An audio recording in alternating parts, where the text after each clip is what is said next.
മറ്റു കാര്യം പറയാൻ പോയപ്പോൾ ഭഗവാന് 7 തുളസിമാല, ഒരു നെയ്വിളക്ക്, ഒരു പാൽപ്പായസമാണ് ഒരു ഭക്തൻ വന്ന ഭഗവാന് ചാർത്തേണ്ട പ്രധാന വഴിപാട്. മറ്റാവശ്യങ്ങൾ എന്തെന്നും അവർ വരുമ്പോൾ അതനുസരിച്ചുള്ള പൂജ ചെയ്തു കൊടുക്കും ഭഗവാന് കേട്ടോ.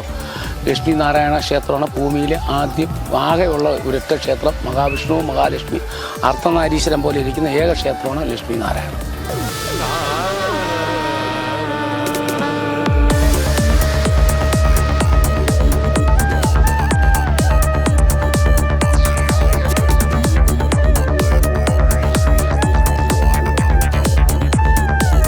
എൻ്റെ പേര് രാജി, പരവൂര്.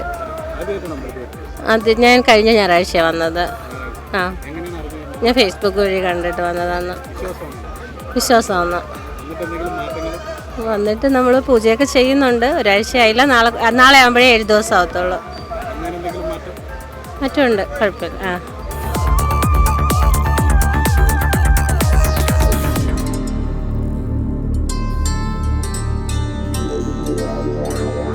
ഞാൻ ഇന്ന് ആദ്യമായിട്ടാണ് വന്നത്. കരുനാഗപ്പള്ളി. ഫേസ്ബുക്കിൽ കണ്ടു വന്നത്. വിശ്വാസം ഭഗവാൻ നടത്തി തരുമെന്ന് വിശ്വസിക്കുന്നു. എല്ലാം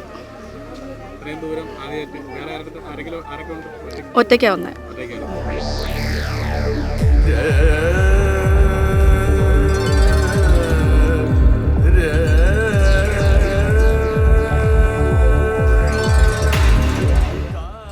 പാരിപ്പള്ളി ശ്രീ ലക്ഷ്മീനാരായണ ക്ഷേത്രത്തിൽ നിന്നാണ്. ഇവിടെ വരുന്ന ഭക്തജനങ്ങൾക്ക് അഭീഷ്ട സിദ്ധികളും സാധിച്ചാണ് എല്ലാവരും പോകുന്നത്. ഇവിടുത്തെ പ്രത്യേകത എന്ന് വെച്ച് കഴിഞ്ഞാൽ ഭഗവാന് 7 തുളസിമാല, 7 ദിവസമായിട്ട് ഒരു നെയ്വിളക്ക്, ഒരു പാൽപ്പായസം. ഇത് നടത്തുമ്പോൾ തന്നെ ഭഗവാന്റെ എല്ലാ ഭക്തജനങ്ങളുടെ എല്ലാ ആഗ്രഹങ്ങളും സാധിച്ചു പോകുന്നതായിട്ട് നമുക്കിവിടെ വന്ന് എല്ലാവരും പറയുന്നുണ്ട്. ഒരുപാട് പേര് അതിൻ്റെ ഫലങ്ങൾ പറയുന്നുണ്ട്. പിന്നീട് ഇവിടെ ഹനുമാൻ സ്വാമിയുണ്ട്. ഹനുമാൻ സ്വാമിക്ക് വെണ്ണ നിവേദ്യം, വെണ്ണച്ചാർത്ത്, ഭഗവതി സേവ, ഭദ്രകാളിയുണ്ട്. ഭദ്രകാളിക്ക് ഗുരുതി പൂജ, എല്ലാ വെള്ളിയാഴ്ചയും ഗുരുതി പൂജ, എല്ലാ വ്യാഴാഴ്ചയും ലക്ഷ്മീനാരായണ പൂജ. അത് കലശം കെട്ടി തന്നെയാണ് ലക്ഷ്മീനാരായണ പൂജ നടത്താറുള്ളത്. പിന്നെ ഭുവനേശ്വരി ദേവിക്ക് ഭഗവതി സേവയുണ്ട്. ഭദ്രകാളിക്ക് ഭഗവതി സേവ, ഭദ്രകാളിക്ക് ഗുരുതി പൂജ, ആയില്യ പൂജ, ശനീശ്വര പൂജ. ശനിദോഷങ്ങൾ അകറ്റാനായിട്ട് ശനീശ്വര പൂജയുണ്ട്. അയ്യപ്പനാണ്. അപ്പം ശനിയാഴ്ചകളിൽ ശനീശ്വരനായിട്ട് ശനീശ്വര പൂജ നടത്താറുണ്ട്. ശനീശ്വര പൂജകൾ നടത്തി ശനിദോഷമുള്ളവരൊക്കെ ശനിദോഷങ്ങളൊക്കെ അകറ്റി ഒരുപാട് പേരുടെ കാര്യങ്ങൾ ഗൾഫിൽ നിന്നും ഒരുപാട് പേരൊക്കെ വന്ന് ഗൾഫിൽ നിന്നൊക്കെ ഒരുപാട് പേര് ഇവിടെ ലീവിന് വന്ന് ഒരുപാട് കാര്യങ്ങൾ സാധിച്ചു പോകാറുണ്ട്.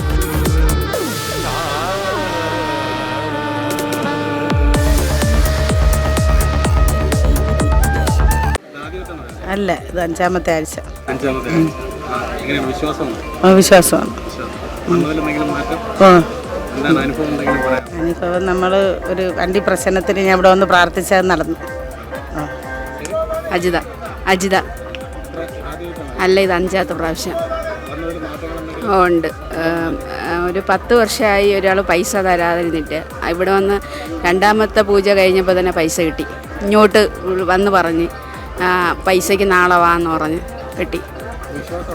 നല്ല വിശ്വാസമുണ്ട്.